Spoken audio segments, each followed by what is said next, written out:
A camera in Anacortes caught a blue-green object falling from the sky and exploding in a flash of bright light.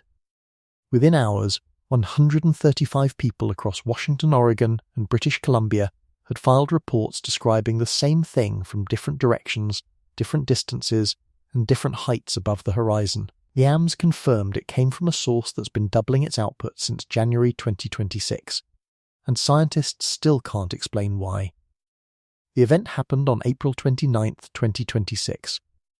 The object entered the atmosphere about 50 miles above Wilkerson, Washington, travelling roughly 39,000 miles per hour. It moved northwest across the sky and broke apart about 30 miles above Warner, Washington, on the north shore of Carr Inlet. The flash was bright enough to be seen across 3 states and a Canadian province at the same instant. The American Meteor Society logged 15 videos of the event within the first day. Michael Unger, Director of Programming at Vancouver's HR, Macmillan Space Centre, reviewed the footage and confirmed it was a fireball that came in fast and burned up. He didn't connect it to any expected source. The agency's records showed no advance notice from any tracking system before the object hit the air. If you want the full record on events like this one, subscribe to the Science Studio and drop a comment with your state. One of the investigations we're covering is still open in your region right now. Most people assume a fireball this large and this visible would trigger some kind of alert before it hit. The detection record showed 0 warning. That means every person who saw the flash over Washington, Oregon, and British Columbia had the same amount of notice. None. If you live anywhere in the Pacific Northwest, the system designed to warn you about objects entering the atmosphere above your home produced nothing. The AMS received 135 reports, but the agency that tracks objects before they arrive had recorded a different number entirely. The American Meteor Society logged 15 videos. NASA's Advanced Detection logged 0. That gap is not a glitch. It is the structure of the system itself. The US government tasks NASA with finding objects above a specific size. Anything below that size is invisible to the network on purpose. The Pacific Northwest object was below that size by a wide margin. The witness reports came in fast. By the morning after the flash, the AMS map of Washington, Oregon, and British Columbia was covered in markers. Each marker was a person filing a report from their driveway, kitchen window, or car. The reports clustered around Carr Inlet and fanned outward for hundreds of miles in every direction. That clustering is how the agency calculates the path of the object after the fact. The colour of the flash matters more than it sounds. Blue-green points to a specific kind of burning material entering the atmosphere at high speed.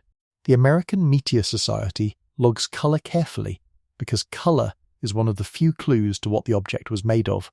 The agency did not release a final composition finding. It released the path, the speed, and the breakup point. The breakup point sat 30 miles above Carr Inlet. Carr Inlet is a stretch of water on the west side of Puget Sound, surrounded by towns including Gig Harbor, Purdy, and Lake Bay. The object did not reach the ground in any reported piece. The breakup released its energy in the upper air, which is why witnesses across 3 states saw the same flash from different angles. A passenger jet moves at 550 miles per hour. This object moved 70 times faster than that. That comparison doesn't actually help. Nothing you've ever been inside moves at 39,000 miles an hour. There's no frame that fits. The AMS confirmed the object was sporadic. A sporadic object is one that did not come from any expected meteor shower. Showers like the Perseids in August or the Geminids in December are predictable. Sporadic objects are not. They arrive without a calendar, they arrive without a forecast. They arrive without a public warning of any kind. The 135 report count rose through the day after the event. Reports came in from Bellingham, Seattle, Tacoma, Portland, and Victoria. The AMS investigation page listed each report with a time, a direction, and a brightness estimate. That page is how scientists piece together the path of an object that crossed the sky in less than 10 seconds.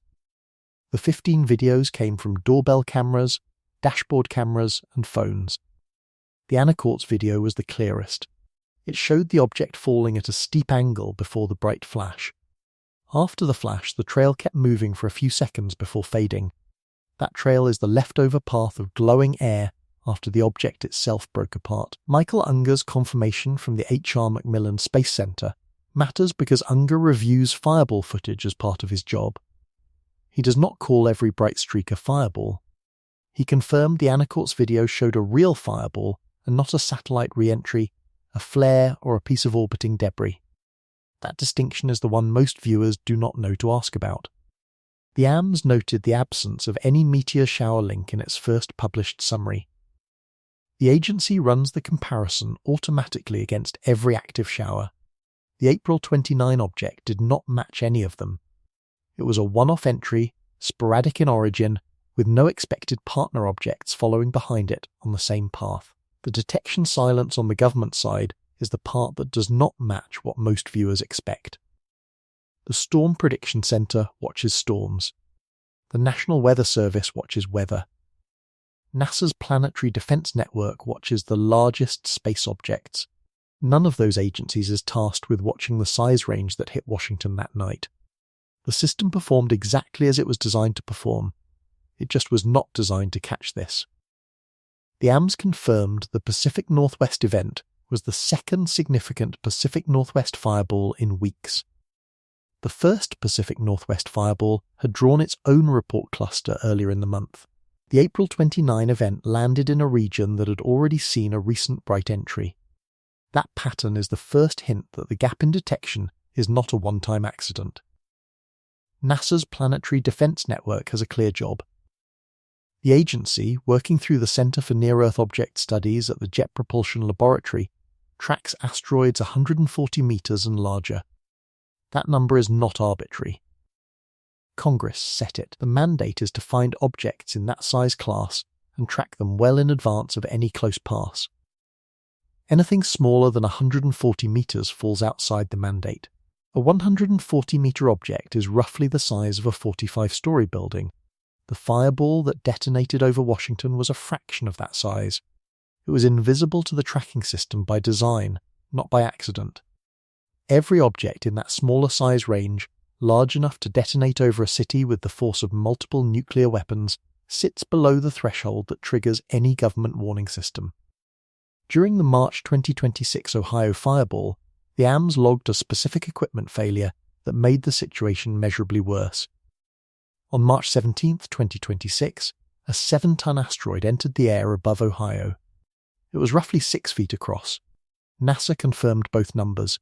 It broke apart over Medina County and scattered fragments across the area. The AMS needed its full-sky camera network to calculate where the pieces went. The AMS Q1 2026 report named the exact camera that was offline. The only AMS-affiliated all-ski camera in Ohio was not recording at the moment of impact. That meant the agency lost its primary instrument for tracking the path of a 7-ton object as it broke up over a populated state. The flight path calculation had to come from somewhere else. It came from witnesses.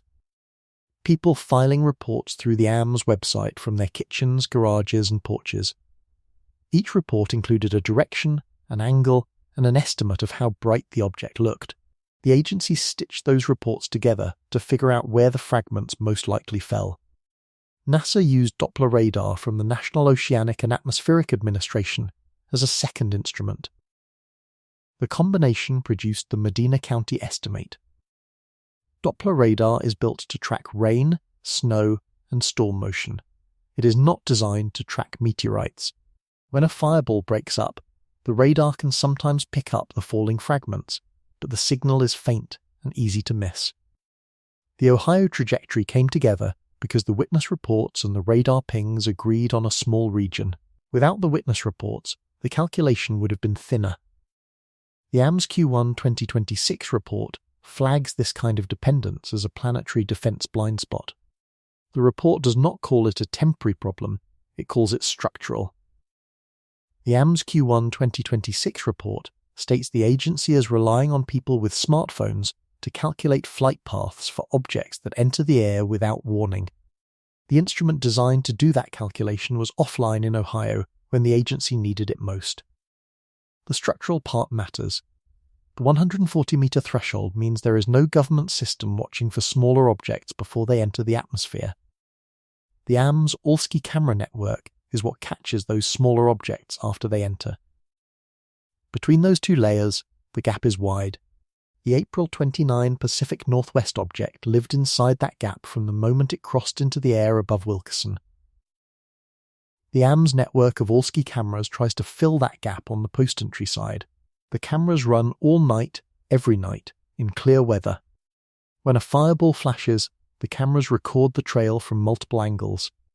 Cross-referencing those angles produces a clean trajectory and a clean breakup altitude. That is how scientists know exactly where an object came in and exactly where it broke apart. The cameras do not work when they are offline. The Ohio outage in March is the example the AMS singled out in its Q1 report. The agency has not published a list of every other camera that has gone offline during a major event. It has not published a coverage map showing which states have working cameras and which do not. The public-facing record of the network's reliability is thin. The Q1 2026 report does include what the network captured during the quarter. It captured a lot. The total number of fireball events documented by the AMS reached 2,322 in the first 3 months of 2026. That number is the highest the agency has ever logged for a first quarter. It includes events with witnesses ranging from a single person to hundreds of people across multiple states. The 2,322 figure does not stand alone in the report. The AMS broke the events down by witness count, sound, duration, and source region. Each breakdown points to the same finding. The pattern is unusual at the upper end and ordinary at the lower end. That split is the diagnostic finding the agency built its public statement around. If a reporting surge explained everything, the lower end would have moved. More cameras and more smartphones would push every category up. The AMS data shows that did not happen. The lower end held flat, the upper end doubled. That mismatch is what the Q1 report calls a hallmark of a real physical change in the incoming material. A real physical change means the objects entering the air are larger. That's different from a reporting surge. It points back to the source of the material. It points back to why that source changed in early 2026.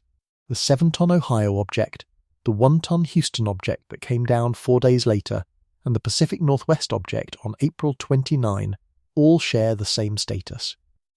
None of them was tracked before atmospheric entry. None of them triggered a government warning. Each one entered a system that was not designed to see it coming. The AMS Allski network was the only instrument designed to measure them after entry, and one of its key cameras was offline during the largest of the 3 events. Michael Unger's confirmation of the Pacific Northwest object is meaningful precisely because the network had limited coverage in Washington that night. Without expert review of the available footage, the event would have been even harder to classify. The 15 videos from the public filled in what the camera network could not. That is the working definition of a system held together by witnesses. The witness layer is not a backup. In the Q1 2026 quarter, it has been the primary instrument for several major events. The AMS report does not soften that finding. It states the dependence in plain terms and ties the dependence to the camera network gap. The agency's recommendation in the same report is for expanded camera coverage. It does not name a budget. It does not name a timeline.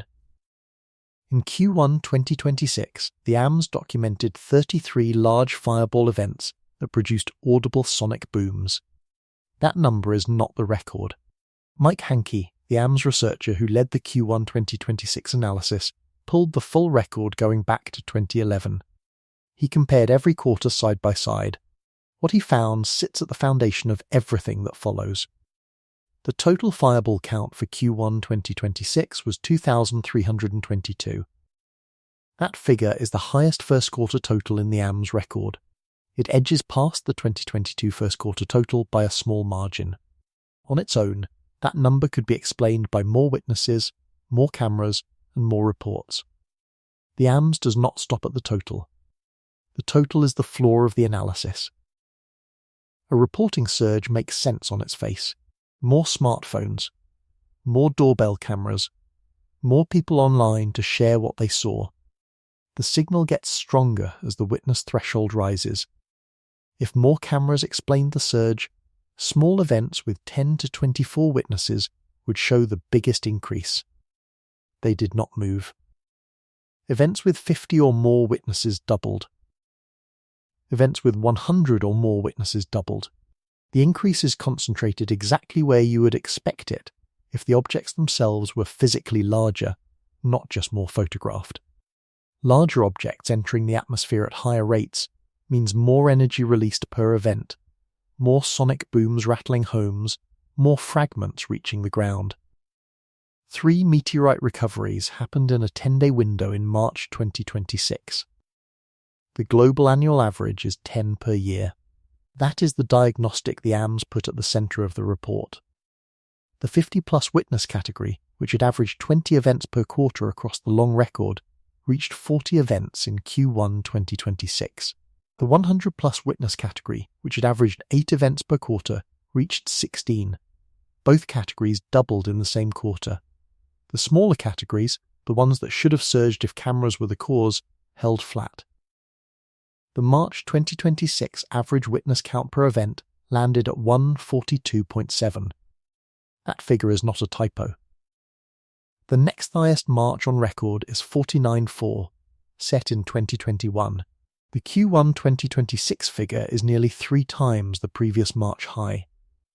A jump that size cannot be explained by the slow rise in smartphone adoption. Smartphone use does not triple year over year. The sonic boom rate adds the second layer. In Q1 2026, 82.5% of events with 50 or more witness reports produced audible sonic booms. A sonic boom is a pressure wave. It happens when an object travels faster than the speed of sound and pushes the air ahead of it into a sharp wall. People hear it as a bang or a long rolling rumble depending on distance. A pressure wave that rattles a house cannot be created by a chatbot routing a witness to the AMS. It cannot be created by a doorbell camera recording a flash. It is created by a physically large object moving fast through dense lower air.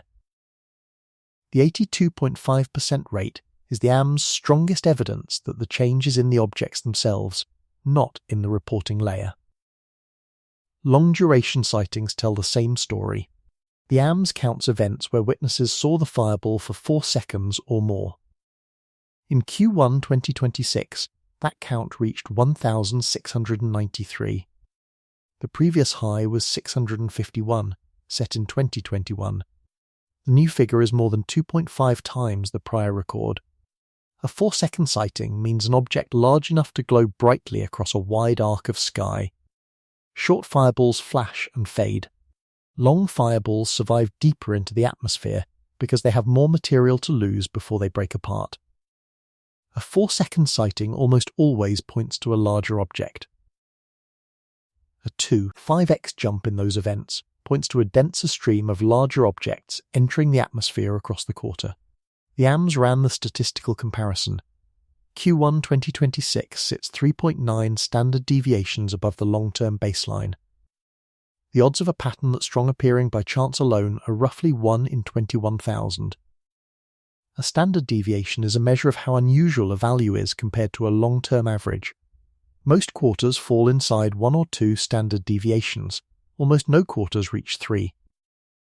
Q1 2026 reached almost 4. The 1 in 21,000 figure is the agency's way of saying the pattern is not random noise, it is a real signal.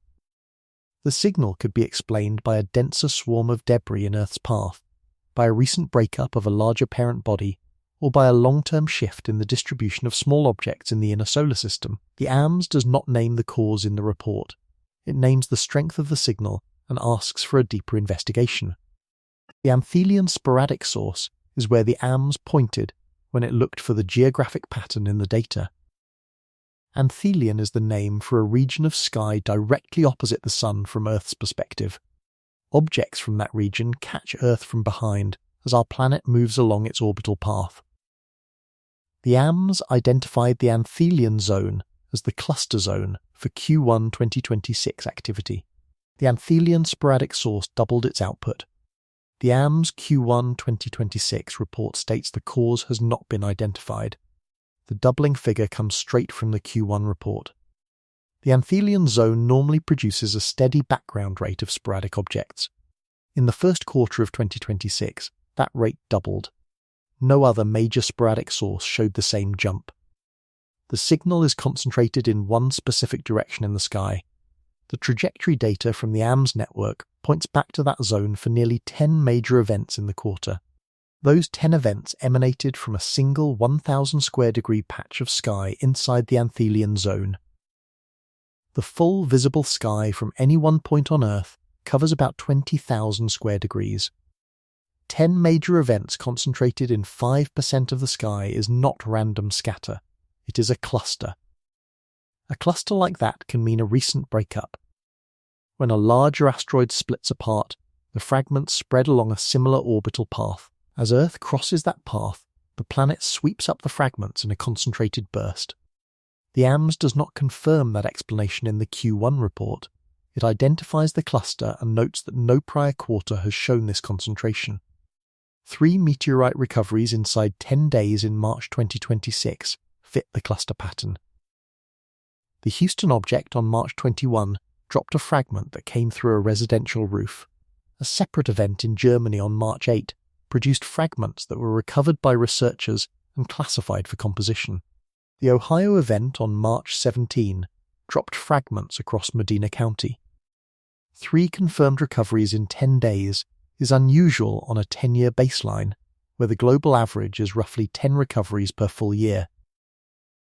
The composition findings from the recovered fragments add another piece to the cluster question. A simpler cluster would produce fragments that all look the same because they came from the same parent body. The actual recoveries did not show that pattern. The Houston fragment was classified as one type, the German fragment was classified as a rarer type, the Ohio fragments were under analysis at the time of the report. The mismatch in composition does not rule out a cluster. It points to multiple sources active at once. The AMS has not yet published a final source map for the Q1 events. The report frames the anthelion zone as the primary cluster region and leaves the rest of the analysis open. The AMS identified 2 specific clusters in the trajectory data. One of them points to a region of space that has never produced activity at this level. That second cluster is the part of the data that does not fit any existing source map. The AMS has tracked sporadic activity for more than 15 years. The agency has a working list of the regions of space that produce most of the sporadic background rate. The second cluster identified in the Q1 2026 report does not sit cleanly inside any of those regions. The mainstream explanation for rising fireball reports is increased smartphone adoption, doorbell cameras, and social media sharing. That explanation has been the standard answer for almost every fireball surge story over the past decade. It is reasonable on the surface. More cameras would mean more recordings, and more recordings would mean more reports. The AMS Q1 2026 report directly addresses this explanation and finds it insufficient. The most common explanation for seeing more fireballs is that more people are carrying cameras. Cameras do not make fireballs last longer or produce sonic booms. The objects in Q1 2026 that drew 50 or more witnesses averaged 142.7 reports each. The next highest March on record averaged 49.4. That gap is not explained by more cameras. It is explained by objects large enough to be visible from a wider geographic footprint, which means physically larger objects. A physically larger object entering the atmosphere over a city releases more energy. The Houston event released energy equivalent to 26 tons of TNT. A fragment penetrated a residential roof. The AMS identified the primary source region for the surge. It is a specific zone directly opposite the Sun. The anthelion zone doubled its output. The base layer did not move. That sentence is the diagnostic the report rests on. Reporting effects move every category up at roughly the same rate. A real physical change moves the categories that are sensitive to size. Sonic booms, long-duration sightings, and high witness counts are all size-sensitive. They all moved together. Small, unobtrusive fireballs with low witness counts did not move. The AMS calls that combination unique to 2026. Prior high-sound years had their own elevated sonic boom percentages. The 2021 record set a high mark for long-duration sightings. No year before 2026 combined a record total event count, a record long-duration sighting count, a record sonic boom rate at high witness thresholds, and a flat base layer all in the same quarter. The AMS report identifies that simultaneous combination as the first of its kind in the agency's record. The Houston event on March 21 is the clearest single illustration. The object weighed about 1 ton at entry. It broke apart roughly 30 miles above the city. The breakup released energy equivalent to 26 tons of TNT. A piece of the object survived the descent and came through the roof of a home in the Houston metro area. The energy figure comes from the US government's space-based sensors, which detect the heat signatures of large atmospheric breakups, even when no advanced tracking has been done. A roof penetration in a populated metro area at 4:40 in the afternoon is the kind of event that does not fade out of the local record. It happened in daylight, with witnesses on the ground watching from car windows and front yards. The fragment did not injure anyone. The damage was contained to the structure. The detection record before entry was empty. The reporting artifact explanation cannot generate any part of that event. Cameras did not put the object in the air. Smartphones did not break the roof. The chain of physical events from entry through breakup through fragment landing happened independently of how it was recorded. The recording layer is downstream from the physical event. The AMS makes that point explicitly. The AMS Q1 report flagged 33 sonic boom events in 3 months. The historical average per quarter is not 33. The Q1 report goes further. It states the surge is global. The North American events received the most US coverage. The European events drew their own crowds. The March 8 European fireball produced 3,229 witness reports across multiple countries. A regional reporting bias, like a sudden surge in US smartphone use, cannot explain a coordinated rise in witness reports across 2 continents at once. The 3,229 witness European event came in over Germany. It produced a fragment recovery that researchers classified as a suspected diogenite. A diogenite is a rare type of meteorite that originates from differentiated asteroids. Differentiated means the parent body was once large enough and hot enough to develop separate inner layers, like a small planet. Most of the diogenites found on Earth are linked to Vesta, the second largest object in the asteroid belt. A diogenite fragment in March 2026 is a meaningful finding because diogenites are uncommon. The Houston fragment was classified as an ordinary chondrite, the most common type. The German fragment was something far rarer. 2 events 10 days apart producing fragments from very different parent bodies fits a multi-source cluster, not a single breakup event. The base layer holding flat does the diagnostic work for the rest of the report. If smartphone adoption were the cause, every category would rise. It would rise at roughly the same percentage across all witness counts. The actual data shows a sharp split. The 10-toed 24 witness band held essentially flat. The 50-plus and 100-plus bands doubled. That split has a clean physical interpretation and a messy artificial one. The clean physical interpretation is that the objects themselves are physically larger on average in Q1 2026. Larger objects are visible from farther away, which means they pull witness reports from a wider geographic footprint. A wider footprint produces a higher witness count per event. The math lines up. The messy artificial interpretation requires a sudden, asymmetric change in how people report. Reporting more for big events and not more for small events would require a behavior change tied to event size, which does not match how casual witnesses respond to flashes in the sky. People who see a brief flash file at roughly the same rate as people who see a long, brilliant flash, once the threshold of being startled is crossed. The AMS knows that pattern from 15 years of records. The combination of high rate and high absolute count is unique to 2026, according to the AMS Q1 report. Other years had one or the other. Not both at the same time, not in the same quarter, never before 2026. The April 29 Pacific Northwest event fits inside that pattern. It was a sporadic object, no shower link, no advanced detection, blue-green colour, breakup at high altitude. The witness count of 135 places it inside the 100-plus band that has doubled in the quarter.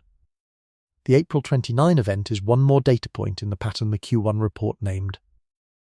The April 30 Central United States investigation, with 67 reports already filed, is on a path to land in the 50-plus band if the witness numbers grow as the AMS finishes its review. If it does, it will be the second event in 48 hours from a single weekend that lands in the upper distribution. That tempo, 2 upper band events in 2 days, would extend the Q1 pattern directly into the start of Q2. The AMS made one more statistical point in the report. The agency tested whether the surge could be a result of better camera quality at the upper end. Better cameras might let smaller objects look brighter and pull more witnesses. The agency's own camera record does not support that. The cameras the AMS network uses have been broadly stable in capability across the recent years. The hardware did not change in a way that explains the doubling. The Houston fragment damaged a single residential roof. The German fragment was recovered by researchers. The Ohio fragments fell across Medina County under thinner instrument coverage than the other 2 events. 3 meteorite recoveries in 10 days, 2 of them clearly classified, 1 still under composition analysis. The cluster is real and measurable. 3 separate meteorite recoveries in 10 days. The Houston fragment was classified as an ordinary chondrite. The German fragment recovered in March was classified as something far rarer. The German fragment was classified as a suspected diogenite. That single label tells researchers the object came from a differentiated parent body, likely linked to the Vesta family. It also tells them the cluster is not made of a single broken object. It is made of multiple sources active at once, which is a different and more complicated finding to track. 2 fragment types from 2 different parent bodies landed on Earth in the same 10 days.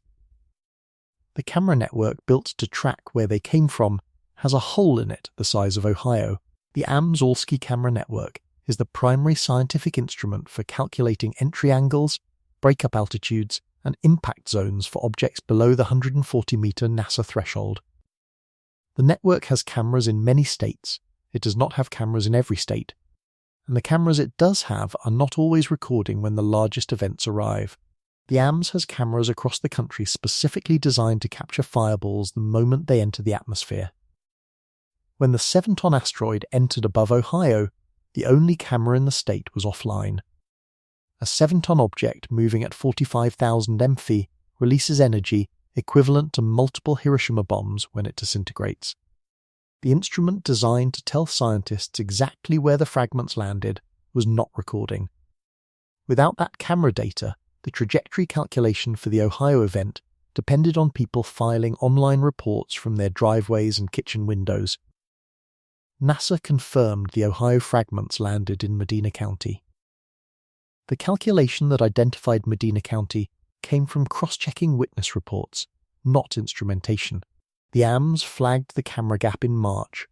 It has not been closed. That flag sits in the Q1 2026 report as a specific recommendation. The agency frames the camera coverage problem as a systemic vulnerability, not a temporary outage. A temporary outage is a maintenance event. A systemic vulnerability is a structural feature of the network. The Q1 report uses the second framing. When camera data is missing, the AMS cross-checks direction and angle estimates from multiple witnesses across a wide area. If the reports are well distributed and the witnesses are reasonably accurate, the cross-check can produce a usable flight path. NOAA Doppler radar served as the second instrument for the Ohio calculation. NOAA, the National Oceanic and Atmospheric Administration, runs a national network of weather radars. Those radars are tuned for storms. They occasionally pick up fragment falls when the falls are dense enough and the radar is pointed in the right direction. The Ohio event was strong enough to produce a faint radar signal, which helped confirm the witness-based estimate. The combination of NOAA radar and witness triangulation is not a substitute for an all-ski camera. It is the backup the AMS uses when the primary instrument is missing. The Q1 report makes that ranking explicit. Cameras first, radar and witnesses second. Right now, the AMS is working through 67 reports from Missouri, Kansas, Nebraska, and Iowa. The flight path for that event hasn't been confirmed. The city it passed closest to hasn't been identified. Residents in those 4 states are in the same position Washington residents were in on April 29. The object has already come. Nobody called them before it did. The April 29 Pacific Northwest event captured 15 videos. That is a strong public dataset compared to many other recent fireballs. A camera mounted on a doorbell or a dashboard is not an all-ski camera, but a clear video can give a directional estimate that holds up well against eyewitness reports. The 15 videos gave the AMS enough material to produce a reasonable trajectory and breakup altitude despite the camera network gap. The 67 reports Central United States investigation, active in the same 48-hour window as the Pacific Northwest event, is in a different position. As of April 30th, 2026, the AMS has not produced a confirmed event page for that investigation. The trajectory remains unconfirmed. The breakup altitude remains unconfirmed. The disintegration point remains unconfirmed. The agency is still gathering and reviewing reports. The 67 report Central United States cluster covers Missouri, Kansas, Nebraska, Washington, Oregon, and Iowa. The geographic spread is wide. A spread that wide can mean a single very large object visible across multiple states, or it can mean the system has not yet sorted out which reports belong to the same event. Both possibilities increase the time the agency needs to reach a confirmed finding. Every step of that process runs on witness reports filed through the AMS website. People record the time, the direction, the brightness, and any sounds. Consistent reports get pooled. The pooled reports produce a flight path. That entire pipeline is run by the agency with relatively small staff, leaning on volunteer witnesses for the raw data. The Q1 report states the system is doing its job with limited staff and no federal funding line. The same framing flags the limit. A pipeline this thin is fragile when major events come close together. 2 events in 48 hours, each from a different region, splits the agency's review capacity. The April 29 to 30 window is the closest the agency has come to that capacity limit in the published quarterly record. The Pacific Northwest event, with 135 reports and 15 videos, is moving through the standard review pipeline. The Central United States 67 report cluster is sitting in the early review stage. Each one demands attention. Both are competing for the same staff. The AMS Q1 report did not anticipate 2 simultaneous active investigations of this size. The report describes the Q1 surge as a quarter-long pattern with major events spread across the months. The April 30 boundary changes that picture. The first 48 hours of the next reporting period have produced the same kind of upper band activity that defined the previous quarter. The 2,322 events from Q1 2026 closed at the end of March. The April 29 Pacific Northwest event fell on the second tolus day of April. The Central United States investigation began the same week. If those April events follow the Q1 pattern, the Q2 totals will sit in the same upper range as Q1. The agency has not yet published a Q2 statement. Expanded camera coverage would require more cameras in more states. Each camera costs money to install, calibrate and maintain. The AMS is a non-profit. Its budget is not federal. The agency operates on member dues, donations and limited grant funding. The Q1 report frames the camera expansion as a funding question without naming a source. The Pacific Northwest event landed inside this resource environment. The 15 videos from the public did the work the missing cameras could not do. The trajectory calculation was completed on time because the smartphone footage was strong. That outcome is not a substitute for the camera network. It is what happens when the network gap is filled by accident. The AMS is currently investigating 67 additional reports from Missouri, Kansas, Nebraska, Washington, Oregon, and Iowa filed within the same 48-hour window as the Pacific Northwest event. The Pacific Northwest camera captured 15 videos of one object detonating above Carr Inlet. At the same moment, a separate object was moving toward the central United States. The AMS is currently investigating 67 reports from Missouri, Kansas, Nebraska, and Iowa, filed within the same 48-hour window. That investigation has not yet produced a confirmed event page, which means the trajectory, altitude, and disintegration point remain unresolved. Two simultaneous major fireball investigations from different geographic regions in the same 48-hour window has not been the standard baseline for the AMS. The agency's quarterly records show occasional pairs of large events within a few days of each other. They rarely show two upper band investigations active at the exact same moment, with both still in early review, both drawing reports from multiple states, and both classified as sporadic. The shared status of both investigations is the first piece of the convergence. Both are sporadic. Both have no shower link. Neither was tracked before atmospheric entry. Neither produced any government warning. The detection record on the US government side is empty for both events, just as it was for the Houston, Ohio and German events earlier in the year. The geographic spread of the second investigation is wider than the first. The Pacific Northwest cluster sits in 3 states and 1 Canadian province. The central United States cluster spans Missouri, Kansas, Nebraska, Iowa, and includes additional reports from Washington and Oregon. Reports from Washington and Oregon inside the central United States cluster could mean those reports are tied to the April 29 event and have not yet been sorted into the right investigation. The AMS review process is responsible for that sorting. The convergence point between the two investigations runs back to the Anthelian sporadic source. The Q1 2026 report named that zone as the primary cluster region for the entire surge. Both April events are sporadic. Both fit the upper band pattern. If their trajectories trace back to the Anthelian zone, the convergence is not a coincidence. It is the same source feeding 2 events 2 days apart. Most people picture fireballs as random, isolated events scattered unpredictably across the sky. 10 major Q1 2026 events came from the same 1,000 square degree patch of sky. 1,000 square degrees sounds large. The full visible sky from Earth covers about 20,000 square degrees. 10 major events concentrated in 5% of the sky is not random scatter. It is a cluster.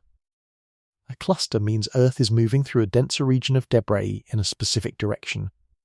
That direction does not change based on where you live. Every city in the continental United States passes through the same zone. The AMS states activity from the Anthelian zone doubled in Q1 2026. No prior quarter has shown this concentration. 2 investigations. 2 regions. Same 48-hour window. Same unresolved source. The Anthelian zone sits directly opposite the Sun in Earth's orbital path. From a viewer's perspective, that means the source region rises in the east as the Sun sets in the west, climbs across the night sky, and sets in the west as the Sun rises in the east. The viewer in Tacoma, Kansas City, or Lincoln passes through the same Anthelian exposure as every other city on the same latitude, every night, all year. Ablation is the process of an object burning off layers of material as it travels through the atmosphere. Fast objects ablate completely. Slow objects ablate partially. The partial ablation is what allows pieces to land. The AMS Q1 report ties the high meteorite recovery rate of March 2026 to the Anthelian source profile, where slower entry speeds and larger object sizes work together to produce more surviving fragments. The 1,000 square degree patch of sky is the part of the Anthelian zone that produced the heaviest concentration of major events in Q1. That patch is not a fixed location. It is defined relative to Earth's position in its orbit. As Earth moves, the patch moves with it, because the patch is a direction in space, not a location in space. Every night, the patch is opposite the Sun. That means Tacoma, Kansas City and Lincoln all pass through the same debris zone. every night. No exceptions. 10 major events from the same patch in 3 months is the cluster signal. The events did not arrive on the same day. They arrived spread across the quarter, but their entry directions, when traced back, all pointed to the same patch. That pattern fits a swarm of objects sharing roughly the same orbital path. The orbital path crosses Earth's orbit at one specific zone, and Earth crosses that zone steadily over the quarter. A swarm with a shared orbital path almost always points to a single parent body that broke apart at some point in the past. The fragments spread along the orbit, and Earth sweeps them up when the orbits cross. The AMS does not name a confirmed parent body in the Q1 report. It identifies the swarm signal and asks for further investigation. The composition mismatch from the recovered fragments complicates the single parent picture. The Houston ordinary chondrite and the German diogenite came from different parent bodies. If both events came from the same anthelon patch, the patch contains material from at least 2 original sources. That is consistent with 2 separate swarms overlapping in the same direction, or with a more recent collision in the asteroid belt that scattered fragments from multiple bodies into a similar orbit. The Q1 report leaves the parent body question open. It commits to the cluster identification, the doubling of anthelon output, and the recovery rate finding. It does not commit to a single source explanation. The agency frames the open question as the next major piece of work and ties it to the camera network coverage problem. Better camera coverage would produce sharper trajectory data, which would help narrow the parent body identification. The April 29 to 30 events sit on top of that open question. If both events trace back to the anthelon patch, the cluster identified in Q1 is still active in Q2. If only one of them does, the source map widens further. The trajectory work for the Pacific Northwest event is well advanced. The trajectory work for the Central United States investigation is still in progress. The 3,229 witness March 8 European event is the largest single fireball in the AMS Q1 record. It produced the German diogenite recovery. Its witness count is more than 23 times the count for the April 29 Pacific Northwest event. That scale gap shows how broad the upper distribution has gotten in 2026. A single event can pull thousands of reports across multiple countries when the object is large enough to be visible across most of a continent. The European event's diogenite classification is the rarest finding in the Q1 fragment record. Diogenites make up a small percentage of all confirmed meteorite finds globally. Vesta, the parent body associated with most diogenites, is one of the most studied objects in the asteroid belt. A diogenite arriving in the same quarter as a doubling of the anthelon source rate is a data point researchers will be running through their orbit models for months. The Pacific Northwest object's path will be tested against the anthelon patch identified in the Q1 report. If the path matches, the April 29 event becomes a direct extension of the cluster the AMS has been tracking since January. The March 8 European fireball drew 3,229 witness reports. The German fragment recovered from that event was classified as a suspected diogenite, a rare achondritic meteorite type originating from differentiated asteroids in the Vesta family. The Amber Alert system on your phone is configured to go off when a child is in danger 2 counties away. It is not configured to tell you when a 1-ton space rock is breaking apart 30 miles above your city. No federal agency issues that warning. None of them is currently funded to. The warning system for sub-140 meter objects does not exist at the government level. NASA's planetary defense work covers the size range above that threshold. There is no federal program specifically tasked with finding, tracking, or warning the public about objects in the size range that produced the March and April events. The Storm Prediction Center forecasts severe weather. The National Weather Service issues warnings for storms. Neither agency is designed to track space objects entering the atmosphere. Most Americans assume that if something dangerous were heading toward their city, someone in a government building would call them first. No call comes for objects in this size range. The Houston object weighed 1 ton and released energy equivalent to 26 tons of TNT. It broke apart 30 miles above a populated metro area at 4:40 in the afternoon. A fragment came through a residential roof. The family inside that house had the same advance warning as everyone else. 0. If you live in Missouri, Kansas, Nebraska, or Iowa, the AMS is currently investigating 67 reports from your region right now. The trajectory, altitude, and disintegration point are not yet confirmed. The system that would tell you where that object went is working from witness smartphone reports. The Houston event sits in the personal record because it crossed the line from sky event to home event. A fragment came through a roof. That is the line where atmospheric science becomes a household safety question. The roof penetration was a single home. The energy release of 26 tons of TNT was felt across the metro area. People reported their windows shaking, their pets reacting, and their car alarms going off. The 26-ton TNT energy figure comes from US government space-based sensors. Those sensors detect heat signatures from large atmospheric breakups. They produce energy estimates after the fact, not warnings before. The Houston number is one of the clearest energy estimates in the recent record, because the event was strong enough to register clearly on the sensor network. A 26-ton TNT release at 30 miles up does not flatten a city.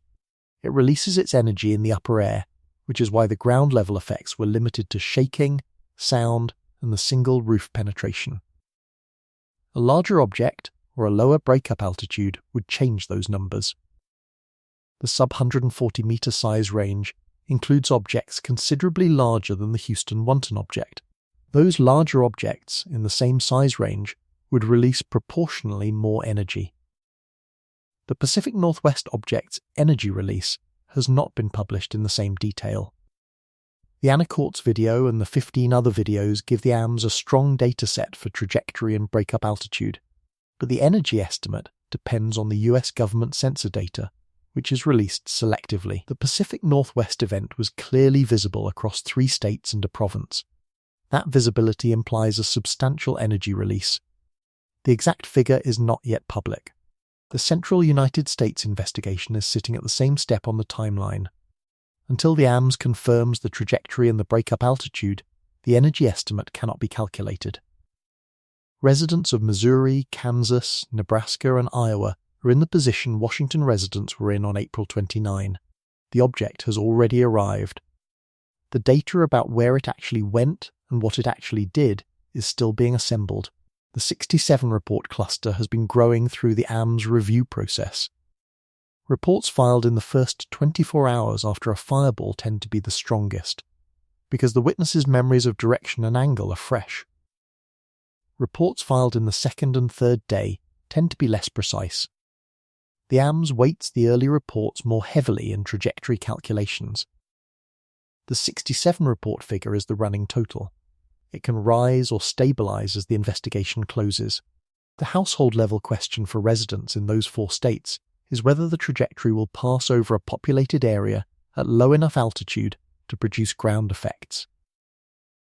The Houston event answered that question by producing a roof penetration. The Ohio event answered it by scattering fragments across Medina County. The Pacific Northwest event answered it by breaking up at 30 miles altitude over Carr Inlet, which is a stretch of water and small communities, with no reported ground effects. The fragment density on the ground from Ohio was thin, with the AMS investigating reports of stones recovered in the Medina County area. Each recovered fragment is a piece of the original object that survived ablation and reached the ground. A fragment can range from the size of a pebble to the size of a fist or larger. Larger fragments are rarer and carry more kinetic energy on impact. The roof penetration in Houston was a smaller fragment than would be needed to penetrate multiple stories. It came through the roof into the attic space and stopped without causing structural collapse. The family inside reported the impact as a single sharp sound followed by debris. The fragment was recovered for analysis. The classification process took time and produced the ordinary chondrite finding referenced earlier. For a viewer in any state currently under an active AMS investigation, The chain of personal exposure is straightforward. There is no advanced warning system for objects in this size range. The AMS All-Ski camera network is the only post-entry detection infrastructure designed specifically for this work.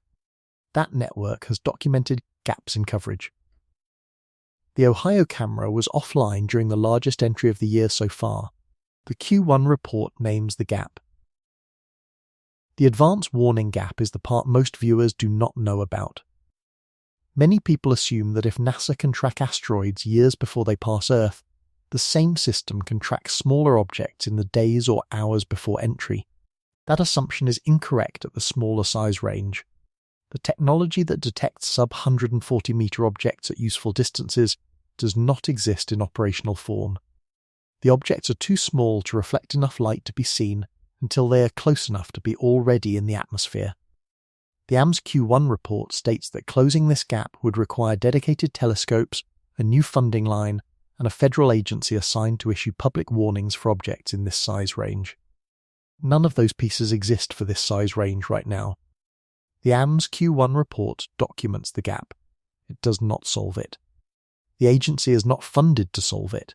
Solving it would require a federal commitment that has not been made. The Q1 report identifies one specific change that would close the most pressing piece of the gap. Expanded all-ski camera coverage. The cost of expanding the AMS network to fill the missing state gaps is far smaller than the cost of a single government weather satellite.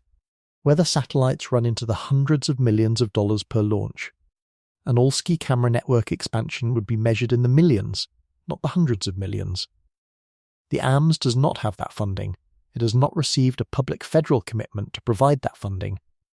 The Q1 report names the gap and the comparative cost without naming a funder. The AMS Q1 report identifies one specific gap that would cost less than a single government weather satellite to close.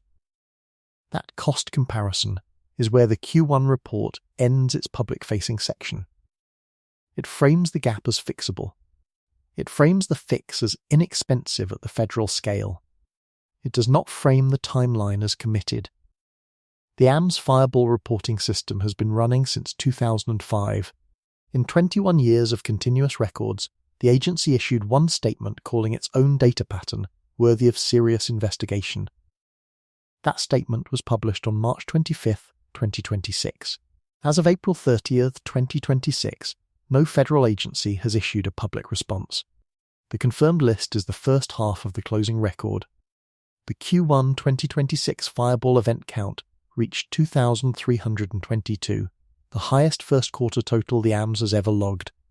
Events with 50 or more witness reports doubled the historical average, reaching 40 in the quarter. Events with 100 or more witness reports also doubled, reaching 16. The pattern sits 3.9 standard deviations above the long-term baseline.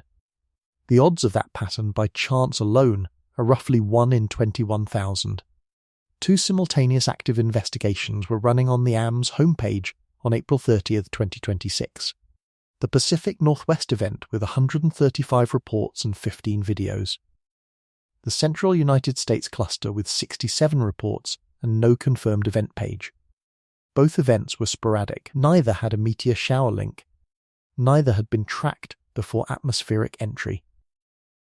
The unconfirmed list is the second half. The reason the Anthelon zone doubled its output has not been determined. The parent body or bodies feeding the swarm have not been identified. Whether the surge will continue into Q2 2026 is unknown. The trajectory and disintegration point of the Central United States investigation are still being calculated from witness reports. The specific gap the AMS named is all-ski camera coverage. The agency has not issued a projection for when the network gap will be closed. No federal budget allocation has been publicly announced for expanding the camera network. The AMS Q1 report calls for expansion. It does not announce funding. The federal silence runs in both directions. No agency has issued a public response to the AMS Q1 report. No agency has stated it is reviewing the gap. No agency has published a working group, a draft plan, or a timeline. The closest federal involvement in the year's events has been NASA's confirmation of the Ohio asteroid as a 7-ton object. That confirmation came as a single statement, not as a sustained engagement with the broader pattern. The viewer's position inside that picture is the part the report does not write down. A 65-year-old in Tacoma watching this on a TV at home went through April 29 with the same advance notice as everyone else in Washington. None. A 65-year-old in Lincoln, Topeka, or Des Moines is currently inside the Central United States investigation with the same notice. None. The Q1 pattern says they are all inside an active surge. The Q1 report says the surge is real. The federal record says nothing yet.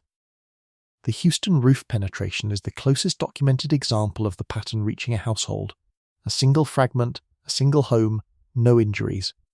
That outcome is neither a guarantee for the next event nor a worst-case picture. It is one data point inside a quarter that produced 3 confirmed meteorite recoveries in 10 days against a global annual average of 10. The outcomes can vary. The detection record will not change unless the camera network changes. The detection record on the government side has not changed since the Q1 report. NASA continues to track 140-meter and larger objects through the Planetary Defense Network. The agency continues to leave the smaller size range outside its mandate. The mandate is set by Congress. A change in the mandate would require legislative action. As of April 30th, 2026, no public legislative draft addressing this size range has been announced by any congressional committee. The AMS camera network continues to operate within its existing footprint. Cameras in some states continue to record. Cameras in other states do not exist or remain offline during major events. The Q1 report names the camera network expansion as the most cost-effective single change available. The pace of that expansion will depend on funding the agency has not yet received.